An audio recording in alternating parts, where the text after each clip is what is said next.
2008 में भी इस व्यक्ति ने ऐसा ही नौटंकी की थी और यूपी बिहार वालों को एमएनएस के जो सो कॉल्ड वॉरियर हैं उन्होंने ऐसा ही किया था। उनको जगह जगह पर मारा था, पीटा था मराठी को लेकर।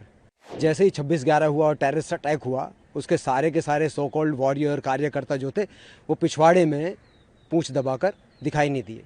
जो बचाने वाले लोग थे, जो सेना के जो लोग थे, वो मैक्सिमम यूपी बिहार से थे। मैं खुद यूपी से हूँ और चौधरी साहब के गांव से हूँ। 5वें प्रधानमंत्री जो रहे वो मेरे गांव से हैं। मराठी एक भाषा है, हमें खुद उसके ऊपर प्राउड है, बट उसका राजनीतिकरण ना करें। बॉलीवुड में कौन सी मराठी मूवी बन रही है मुझे बता दो आप। सारी की सारी हिंदी मूवियाँ बनती हैं। अमिताभ बच्चन से जाके क्यों नहीं पूछते हो कि तुम भैया मराठी क्यों नहीं बोलते हो?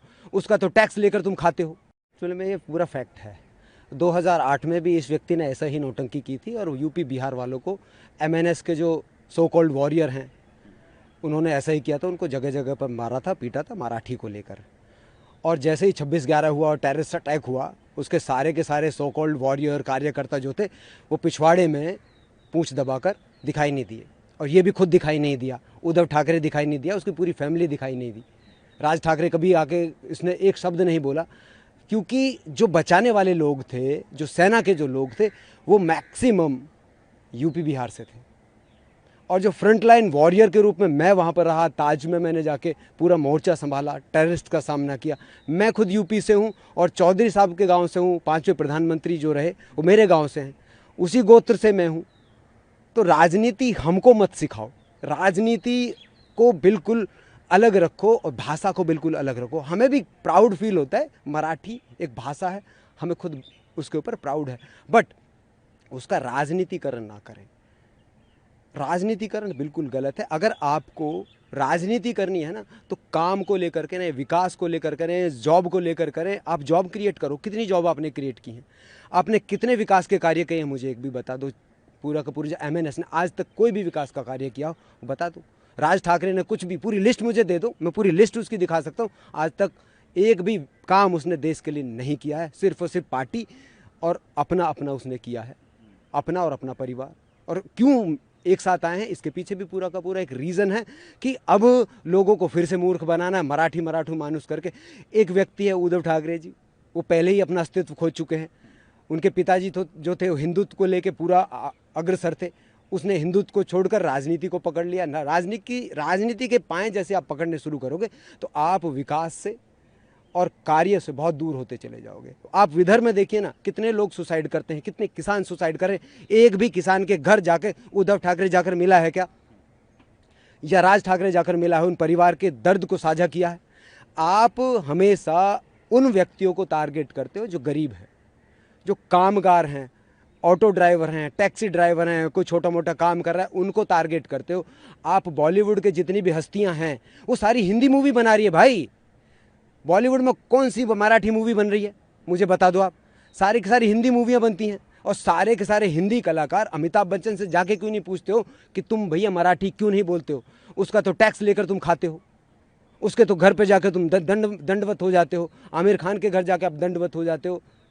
क्यों? तो और गरीब को आप पीट रहे हो और बता रहे हो मराठी मराठी मराठी। मराठी नहीं, एक्चुअल में ये तुम्हारी राजनीति की रोटियां हैं। सिर्फ और सिर्फ कुछ लोगों को, चुनिंदा लोगों को आप टारगेट कर रहे हो। वो गरीब तबका है, उसको आप टारगेट कर रहे हो। आपके परिवार से कितने लोग सेना में हैं मुझे बताइए?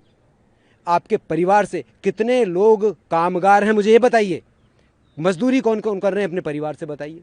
कोई नहीं कर रहा। और गरीब मजदूर को तुम पिटवा रहे हो। वो 500 रुपये के टट्टू हैं जो जिनसे तुमने पिटवाया है उनको, इससे ज़्यादा तो उनकी औकात नहीं है। तो मैं कहूं कि अगर आपको करना है तो देश के प्रति काम करें, देश को यूनाइट करने की कोशिश करें। और सिंपल सी बात है, मैं मुंबई में 9 साल रहा हूं और मैं वहां पे मुस्कुरा के रहा हूं। मुस्कुराहट की कोई भाषा नहीं होती। मैं दुनिया के बहुत सारी कंट्रीज़ में गया हूं, मैंने स्माइल किया है ना, जहां पर भी वो सामने से मुझे स्माइल ही आई है, चाहे मुझे वो लैंग्वेज आती हो या नहीं आती हो। लैंग्वेज मैटर नहीं करती। जब कम्युनिकेशन की बात होती है तब आपकी छोटी मोटी टूटी फूटी भाषा भी काम कर जाती है, क्योंकि आपके चेहरे पे आपने एक स्माइल ओढ़ी हुई है, एक स्माइल है। और यहाँ पर तुम स्माइल की जगह पर लोगों को दर्द दे रहे हो, दुख दे रहे हो। तो तुम राजनीति में कितने सक्सेस हो पाओगे तुम्हें पता है? तुम कहीं पर भी सक्सेस हो ही नहीं पाए। इसीलिए तुम्हें शिवसेना से निकाल कर बाहर फेंक दिया गया।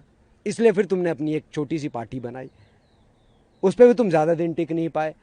आप पुराने चुनाव में देख ली कितनी सीटें आई हैं उनकी, देख लो ना, पूरा इतिहास देखो। तो अब क्या है, तुम लोगों के बीच में बंटवारा करना चाहते हो, लोगों को बांटना चाहते हो और उसी बांट के आधार पर अपनी राजनीति की रोटियां सेकना चाहते हो। मैं कहूँगा कि भैया बंद करो और सबसे पहले सेना में जाओ और वहाँ पर कम से कम राज ठाकरे जी, उद्धव ठाकरे जी और जितने भी उनकी फैमिली में लोग हैं, आप जाइए 5-6 साल सेना में काम कीजिए, आप अग्निवीर बनिए, फिर वो थोड़ा बहुत कुछ सीख कर आइए, फिर देश को चलाने की बात कीजिए।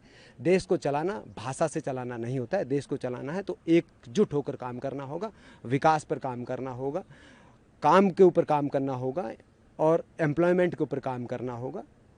सिंपल सी चीज़ें हैं ये, इसमें कोई दो दूनी चार हो रहा है भाई। अब भाषा को लेकर आप ये सब नौटंकी करोगे तो लोग आपको बर्दाश्त नहीं करेंगे, देश आपके प्रति अगेंस्ट में होता हुआ नज़र आएगा। यही मैं कहूँगा। 9 साल सर आप बता रहे हैं, आप